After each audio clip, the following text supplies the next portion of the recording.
वैसे तो trigonometric functions invertible नहीं होते हैं। रीजन सिंपल है, क्योंकि वो वन वन नहीं होते हैं। आप देखिए, अगर मैं साइन एक्स के ग्राफ पर एक्स एक्सिस के पैरेलल कोई भी लाइन ड्रॉ करता हूँ तो वो कम से कम दो पॉइंट्स पर तो उसको कट कर ही रही है। इसका मतलब दो अलग अलग वैल्यूज ऑफ एक्स के लिए साइन एक्स की वैल्यू सेम है, तो ये मेनी वन फंक्शन हुआ, वन वन नहीं है। और वन वन नहीं है तो इन्वर्टिबल नहीं होगा। बट वहीं अगर इस ग्राफ में से अगर हम ये वाला और ये वाला पोर्शन हटा दें तो अब जो ये पार्ट बच गया है इस रेंज में, यानी यहाँ -π/2 से लेकर π/2 वाले पोर्शन में, हम बोल सकते हैं कि यस, ये फंक्शन वन वन भी है और ऑन टू भी है। तो इसका मतलब इस पर्टिकुलर रीजन के अंदर ये फंक्शन इन्वर्टिबल होगा। और सिर्फ यही इंटरवल नहीं, ऐसे और इंटरवल्स भी देखे जा सकते हैं। आप देखिए, π/2 से लेकर के 3π/2 तक भी ये function one one onto है, यानी इस रेंज में भी ये फंक्शन इन्वर्टिबल होगा। इसी तरह से न जाने कितने और इंटरवल्स ऐसे निकाले जा सकते हैं। देखिए, अगर -3π/2 से -π/2 तक भी ये function one one onto है तो इसमें भी ये इन्वर्टिबल रहेगा। तो इन सारे इंटरवल्स में अगर हम -π/2 से π/2 की बात करते हैं तो डेफिनेटली ये एक वन ऑफ द ब्रांचेस हुई जिसमें ये फंक्शन इन्वर्टिबल है। और इस पर्टिकुलर ब्रांच को हम प्रिंसिपल वैल्यू ब्रांच बोलते हैं फॉर साइन इनवर्स एक्स। तो इस रेंज के अंदर ये फंक्शन इन्वर्टिबल है तो ऑब्वियसली हमारा जो ग्राफ बन जाएगा वो यहाँ पर π/2 आ जाएगा, क्योंकि x और y इंटरचेंज हो जाते हैं ना, और ये -π/2 हो जाएगा, ये बन जाएगा 1 और ये बन जाएगा -1 for this particular graph of sine inverse x। तो यहाँ से सीधा सीधा मतलब निकलता है कि अगर y is equal to sine inverse x होगा और x की वैल्यू अगर -1 1 के बीच में है तो y की वैल्यू -π/2 से π/2 के बीच में रहेगी, यानी हमारा आंसर बी करेक्ट हो जाएगा। इसी तरह से बाकी सारे ट्रिग्नोमेट्रिक फंक्शंस के लिए ये वाली वैल्यूज भी जरूर याद रखिएगा, इस कॉन्सेप्ट को दिमाग में रखते हुए। जैसा मैंने पिछले क्वेश्चन में बताया, ऐसे टाइप के क्वेश्चंस के लिए आपको ये वाला टेबल अच्छे से याद होना चाहिए। अब देखिए, tan इनवर्स √3 की वैल्यू अगर मुझे निकालनी है तो मुझे ये तो मालूम है ना कि tan √3 के इक्वल कब होता है, दैट इज tan ऑफ π/3। अब मैं tan इनवर्स और tan को यहाँ पर कैंसिल आउट कर सकता हूँ। बस ध्यान ये रखना होता है कि जो ये एंगल आ रहा है ये हमारे प्रिंसिपल वैल्यू ब्रांच जो है उसकी रेंज के अंदर होना चाहिए। ये तो आप देख रहे हैं ना कि tan इनवर्स का प्रिंसिपल वैल्यू ब्रांच का रेंज -π/2 से π/2 होता है, तो ऑफकोर्स π/3 इसी के अंदर तो लाई करेगा। ठीक है, तो इसका मतलब इसको तो हम π/3 लिख देंगे। अब रही बात इसकी, तो इसके लिए सीकेंट इनवर्स -2 में माइनस को भी एज इट इज रखिए। सीकेंट की वैल्यू 2 कब होती है ये भी हम जानते हैं, सीकेंट ऑफ π/3 होता है, क्योंकि cos π/3 is equal to half होता है। अब ये माइनस को मुझे कंज्यूम करवाना होगा, ऐसा नहीं कि वो माइनस बाहर आ जाएगा इसमें से, नहीं, वो गलती मत करिएगा। माइनस को कंज्यूम करवाने के हमारे पास दो तरीके हैं, ऑल साइन tan cos आप समझते हैं। तो सीकेंट कहाँ कहाँ नेगेटिव होता है, सेकंड और थर्ड में। थर्ड में मैं इसको कंज्यूम नहीं करवाऊंगा, सेकंड में करवाऊंगा, यानी मैं पाई माइनस π/3 लिखूंगा तो ये मुझे माइनस सीकेंट π/3 दे देगा। अगर मैं इसको सीकेंट पाई प्लस π/3 लिखता तब भी इसी के बराबर होता, बट उस केस में ये पाई प्लस π/3 4π/3 जो है इसकी प्रिंसिपल वैल्यू ब्रांच से बाहर हो जाता, जो कि है 0 से पाई एक्सेप्ट π/2। तो 0 से पाई यानी फर्स्ट सेकंड क्वाड्रेंट के अंदर ही हम बात करेंगे। तो इसका मतलब मैं इस माइनस को सेकंड क्वाड्रेंट में कंज्यूम करवाऊंगा। तो देखिए, अब यहाँ से मुझे क्या मिलेगा, this will give me secant 2π/3 और बाहर चल रहा था सीकेंट इनवर्स। इन दोनों को कैंसिल आउट कर सकते हैं, तो ये बचा 2π/3। और इससे पहले क्या चल रहा है, ये वाला माइनस मत भूलिएगा। और ये π/3 हमने जो tan की वैल्यू इवेल्युएट करी, तो इसका आंसर कितना आया, -π/3। That means option B is the right one. जैसा हम पिछले क्वेश्चंस में भी डिस्कस कर चुके हैं, इन क्वेश्चंस को करने के लिए आपको ये टेबल तो अच्छे से याद होना ही चाहिए। अब देखिए, यहाँ पर अगर cos इनवर्स और cos को कैंसिल करके मैं 7π/6 इसका आंसर दे देता हूँ और ऑप्शन ए करेक्ट करता हूँ तो गलत हो जाएगा। ध्यान रखिए, यहाँ पर 0 to पाई cos इनवर्स की प्रिंसिपल वैल्यू ब्रांच होती है, और जबकि 7π/6 इस 0 to पाई के बीच में तो लाई नहीं करता है। तो ऐसा कुछ करना होगा कि 7π/6 जो कि पाई प्लस π/6 होता है, इसको हम 0 से पाई के बीच में ले आए। देखिए, डिफरेंट एंगल्स पर वैल्यूज तो सेम हो सकती है ना कॉस की, तो अब देखिए इसको मैं -cos π/6 लिख सकता हूँ।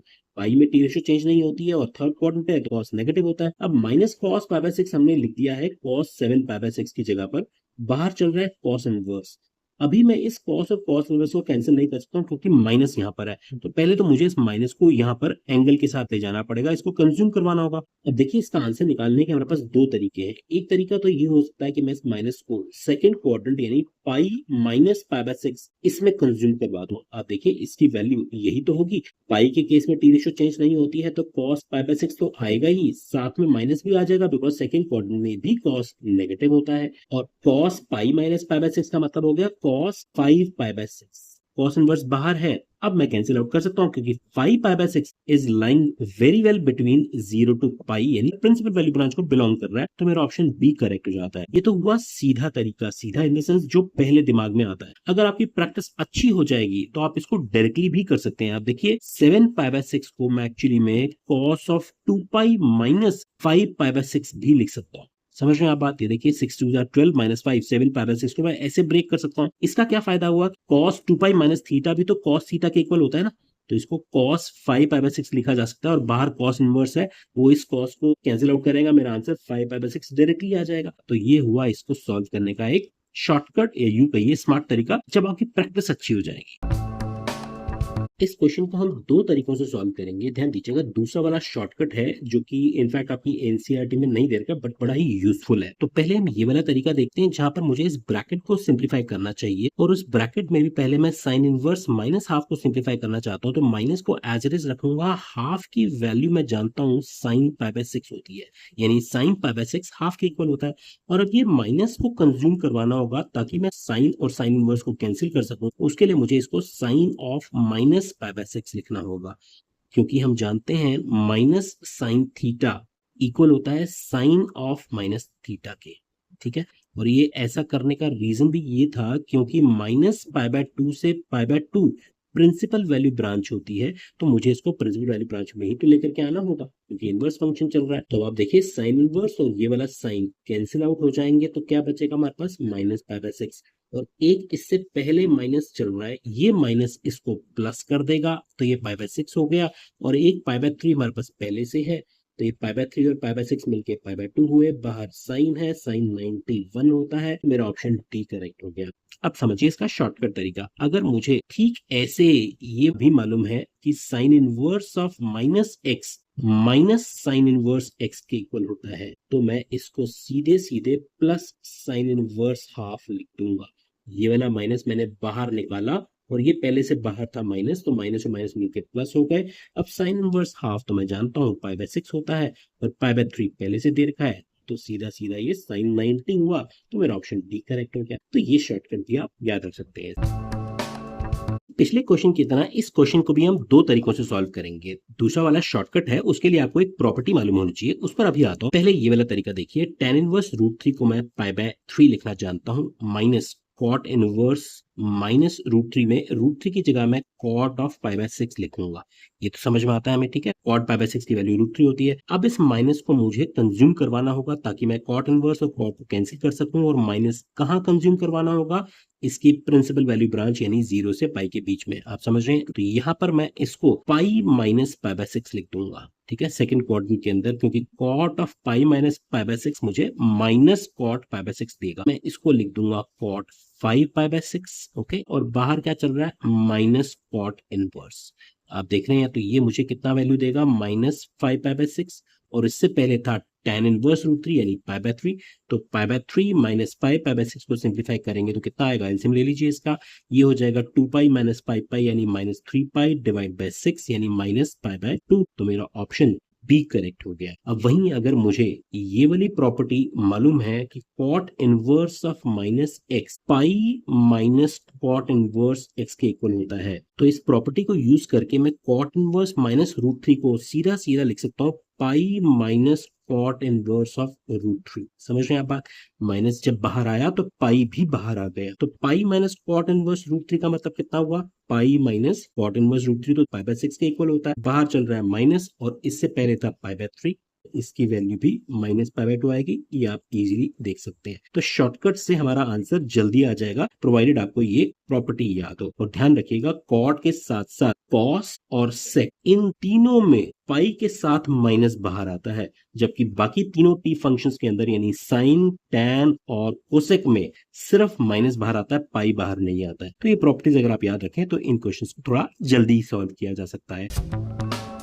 सोना चांदी तोले, पंडित बद्री प्रसाद हर हर बोले, ओके। इसी कॉन्सेप्ट से तो आपने 10th क्लास 9th क्लास के अंदर ट्रिग्नोमेट्री शुरू करी थी। बिल्कुल इसी को यूज करके हम ऐसे क्वेश्चंस को बड़ी आसानी से सॉल्व कर सकते हैं। ऑल्दो अगर आपको कुछ फॉर्मूले याद हैं तो बहुत सारे फॉर्मूले हो सकते हैं इसके अंदर, तो आप डायरेक्टली कर पाओगे, बट ये भी बड़ा आसान तरीका है। ध्यान दीजिए, यहाँ पर अगर मेरे को यहाँ पर साइन ऑफ tan इनवर्स निकालना है, तो tan इनवर्स x को आप थीटा मान लीजिए। ओके, तो यहाँ से x की वैल्यू कितनी हो गई, tan थीटा। tan थीटा अगर x के इक्वल है तो इसको आप x बाय 1 मान लीजिए, और tan किसके इक्वल होता है, p बाय b, यानी परपेंडिकुलर जो कि थीटा के सामने होता है वो x है, और बेस यानी ये 1 के इक्वल है। तो पाइथागोरस थ्योरम से मैं हाइपोटेन्यूज को 1 प्लस एक्स स्क्वायर लिख सकता हूँ। अब मुझे इस ट्राइंगल के अंदर तीनों साइड्स मालूम है, तो कोई भी टी रेशो मुझे निकालनी हो तो मैं निकाल सकता हूँ। साइन थीटा कितना हो जाएगा, sine theta perpendicular upon hypotenuse होता है, परपेंडिकुलर हमारे पास है x, और हाइपोटेन्यूज हमने निकाला 1 प्लस एक्स स्क्वायर। अब देखिए साइन थीटा ही तो हमें फाइंड आउट करना था, अगर मैंने इसको थीटा माना था तो साइन थीटा की वैल्यू ये आई, that means option D correct हो गया।